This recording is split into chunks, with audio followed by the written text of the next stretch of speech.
magnífico dia, amados irmãos. Que a paz e o amor misericordioso de Deus façam parte de nós. Que o Espírito Santo habite em nossas mentes e corações, nos capacitando e direcionando a fazermos o diariamente melhor para Deus e para todos à nossa volta. Que nesse estudo devocional você fortaleça sua fé no Criador e que seu coração absorva os princípios e as lições que nos edificam, nos mantendo nos caminhos justos e retos de Jesus. E vamos a mais um capítulo repleto de conhecimento do alto. Amados, o capítulo 18 de 2 Samuel descreve o desfecho da rebelião de Absalão contra seu pai Davi, incluindo a batalha e a morte de Absalão. Davi organiza seu exército e nomeia 3 comandantes para liderar suas forças na batalha contra Absalão. Ele instrui seus líderes a poupar a vida de Absalão. A batalha ocorre na floresta de Efraim, conhecida como Bossoraim. As forças de Davi derrotam o exército de Absalão, que é perseguido enquanto foge. Enquanto Absalão foge em seu mulo, ele fica preso nos galhos de uma árvore pelo cabelo. Joabe, um dos comandantes de Davi, descobre Absalão naquela situação e, mesmo contra as ordens de poupar sua vida, mata-o. A notícia da morte de Absalão é enviada a Davi. Davi fica profundamente triste e angustiado com a morte de seu filho Absalão, mesmo que ele tenha sido seu inimigo. Com a derrota da rebelião, Davi retorna a Jerusalém e é restaurado como rei. E eu convido você para lermos na íntegra o capítulo 18 de 2 Samuel. Ao final, vamos orarmos essa oração poderosa que vem abrindo mentes e aconchegando tantos corações. E em seguida vamos fazer a reflexão, retirando desses capítulos aprendizados para aplicarmos na nossa vida e compartilharmos também com todos aqueles à nossa volta. Husai e a orientação de Aitofel. Disse mais Aitofel a Absalão: deixa-me escolher 12.000 homens e me levantarei e perseguirei Davi esta noite. E irei sobre ele, pois está cansado e frouxo de mãos, e o espantarei, e fugirá todo o povo que está com ele. E então ferirei somente o rei. E farei tornar a ti todo o povo, pois o homem a quem tu buscas é como se tomassem todos. Assim, todo o povo estará em paz. E esta palavra pareceu boa aos olhos de Absalão e aos olhos de todos os anciãos de Israel. Disse, porém, Absalão: chamai agora também a Husai, o arquita, e ouçamos também o que ele dirá. E chegando Husai a Absalão, lhe falou Absalão, dizendo: desta maneira falou Aitofel: faremos conforme a sua palavra? Se não, fala tu. Então disse Husai a Absalão: o conselho que Aitofel deu desta vez não é bom. Disse mais Husai: bem conheces tu a teu pai e a seus homens, que são valorosos e que estão com o espírito amargurado, como a ursa no campo, roubada dos cachorros. E também teu pai é homem de guerra e não passará a noite com o povo. Eis que agora estará escondido em alguma cova ou em qualquer outro lugar. E será que, caindo no princípio alguns dentre eles, cada um que ouvir então dirá: houve derrota no povo que segue a Absalão. Então até o homem valente, cujo coração é como o coração de um leão, sem dúvida desmaiará. Porque todo Israel sabe que teu pai é valoroso, e homens valentes os que estão com ele. Eu, porém, aconselho que com toda pressa se ajuntem a ti todo Israel, desde Dan até Berseba, em multidão, como a areia do mar. E tu, em pessoa, vais com ele à peleja. Então iremos a ele em qualquer lugar que se achar.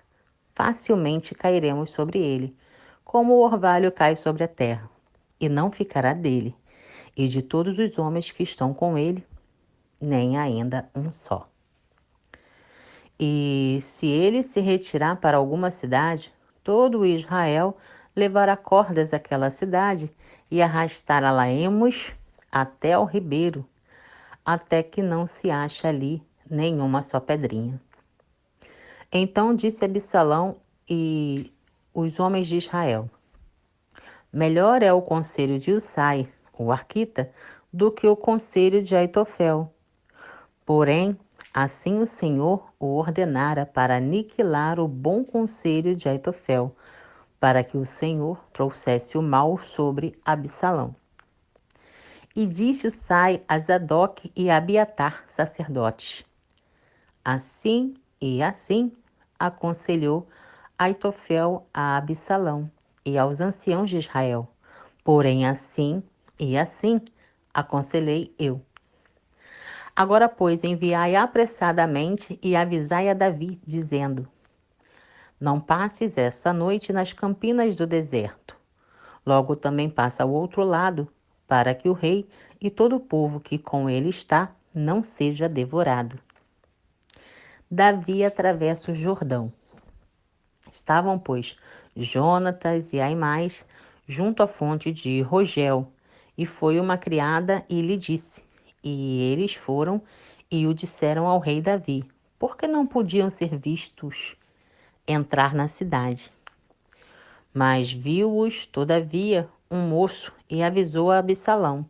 Porém, ambos logo partiram apressadamente e entraram em casa de um homem em Baurim, o que tinha um poço no seu pátio, e ali dentro desceram. E tomou a mulher a tampa e a estendeu sobre a boca do poço, e espalhou grãos descascados sobre ela, e assim nada soube.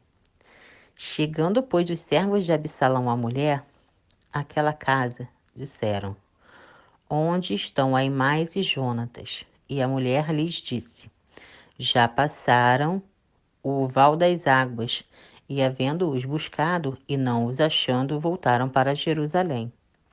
E sucedeu que depois se retiraram Aimás e Jonatas, saíram do poço e foram e anunciaram a Davi. E disseram a Davi: levantai-vos e passai depressa as águas, porque assim aconselhou contra vós Aitofel. Então Davi e todo o povo que com ele estava se levantou e passaram o Jordão. E já pela luz da manhã, nem ainda faltava um só que não tivesse passado o Jordão.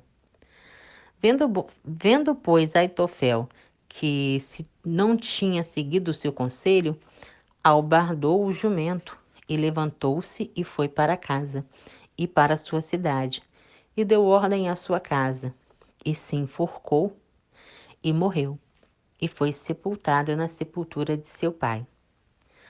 Absalão também cruza o Jordão. E Davi foi a Manaim, e Absalão passou o Jordão, ele e todo o homem de Israel com ele. E Absalão constituiu a Amassa em lugar de Joabe sobre o arraial. E era Amassa filho de um homem cujo nome era Itra, o israelita, o qual possuíra a Abigail, filha de Naás, irmã de Zeruía e mãe de Joabe. Israel, pois, e Absalão acamparam na terra de Gileade. E sucedeu que, chegando Davi a Manaim, sobe filho de Naanás de Rebar, filho de Amon e Marquir, filho de Amiel, de Lodebar e Barziliai, o Gileadita, de Rogelim. Tomaram camas e bacias e vasilhas de barro, e trigo, e cevada, e farinha, e grãos torrados, e favas, e lentilhas, também torradas. E mel, manteiga, ovelhas, queijos de vaca, e os trouxeram a Davi e ao povo que com ele estava, para comerem, porque disseram: este povo no deserto está faminto, cansado e sedento. Pai amado, te rendemos graça, porque tu és bom e em tudo nos ouve. Pai, gratidão por mais esse amanhecer, por mais um dia na Tua presença, Pai. Gratidão pelo Teu amor, pela Tua misericórdia infinita.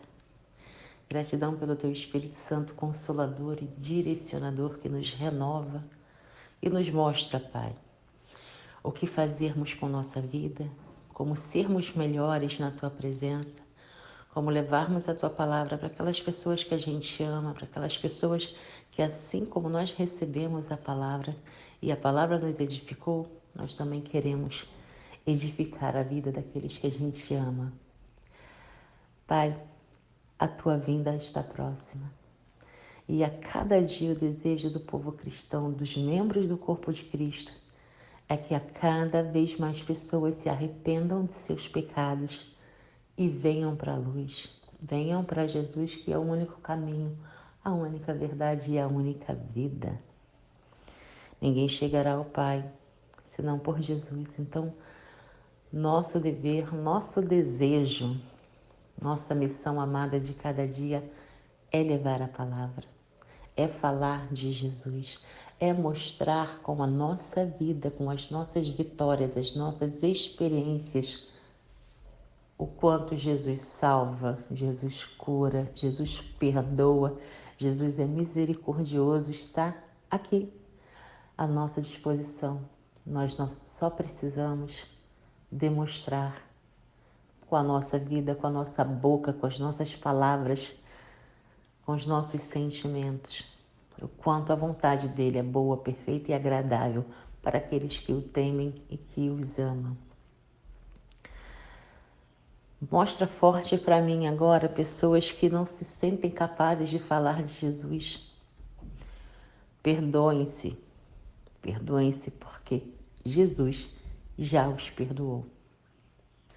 Não fiquem se culpando por uma coisa que Deus já liberou perdão para vocês. Se vocês não se perdoarem, vocês mesmos estão se prendendo a algo negativo que não pertence ao Senhor. A prosperidade, ela é para todos. Então, livrem-se dessa negatividade. Abracem, recebam o perdão do Senhor e vivam no caminho que Jesus nos ensina diariamente em suas palavras. Eu agradeço, Pai, em nome de Jesus. Amém. E vamos às reflexões desse rico capítulo que nos ensina a caminharmos nos ensinamentos de Jesus em sua palavra. O capítulo 18 destaca as trágicas consequências da rebelião de Absalão, incluindo sua própria morte. A morte de Absalão cria um conflito emocional para Davi, que ainda ama seu filho, apesar da sua traição. A história enfatiza que, embora Deus tenha permitido que Davi retomasse o trono, isso não o isenta das consequências de seus pecados passados. Joabe, um dos líderes de Davi, toma uma decisão difícil que resulta na morte de Absalão, destacando os desafios da liderança em momentos críticos. E o que nós tiramos desse capítulo para aplicarmos na nossa vida? Nós precisamos estar atentos à voz do Senhor, aos seus mandamentos, aos seus princípios e a tudo que a sua palavra nos ensina. A palavra nos ensina a ser fortes, a palavra nos ensina a ser corajosos e ensina mais ainda. Livre arbítrio foi o que Deus nos deu. Não adianta, como muitas pessoas, por não conhecerem a palavra do Senhor, gritarem ao mundo que Deus é injusto, que Deus permite isso, que Deus permite aquilo. Eles esquecem que Deus deu livre-arbítrio e todos nós colhemos os frutos das nossas ações. Tudo que nós plantamos, nós também colheremos. Absalão decidiu trair o pai. Isso é, pela palavra, pecado, porque nós temos que honrar nosso pai e nossa mãe, independente do que eles foram. É importante, eu sempre vou bater na tecla da inteligência emocional, por quê? Porque não importa o que façam comigo, O importante é o que eu vou fazer com aquilo que fizeram comigo. E se Deus me capacita para realizar boas obras, eu escolho não deixar negatividade entrar dentro do meu coração. Eu escolho ressignificar isso aí e devolver para o mundo, para o meu próximo, para as pessoas que eu amo, positividade, amor de Deus. Porque é isso que eu aprendo diariamente em sua palavra. E é isso que eu passo diariamente para todos aqueles que compartilham da mesma fé, da mesma jornada e do mesmo propósito que eu. Estamos aqui para sermos canais de bênção. Estamos aqui para usarmos a nossa vida em prol do reino. Nem sempre as batalhas serão fáceis. A vida de Jesus não foi fácil. É muita hipocrisia da nossa parte. Sempre fica falando que a vida é bela, a vida é boa. Não, não é. Nós somos fortes e corajosos porque Deus nos capacita diariamente. Então a reflexão de hoje é essa. Estejam atentos aos sinais e à voz do Senhor. Mediante as dificuldades, os problemas, o que for de negativo que você esteja passando, isso não define quem você é, isso não define a tua vida e muito menos a vontade do Senhor para a tua vida. Mas uma coisa define: a sua lealdade e o seu amor ao Criador. Eu encerro esse estudo por aqui, lembrando a vocês que dúvidas, interações ou querendo se comunicar comigo, estou disponível nas principais redes sociais, Facebook, Instagram, Patrícia Procópio Oficial. É uma satisfação muito grande levar a palavra para vocês e deixar diariamente essa sementinha de amor. Sejamos todos luz e sal na terra. Um beijo no teu coração e até o próximo estudo.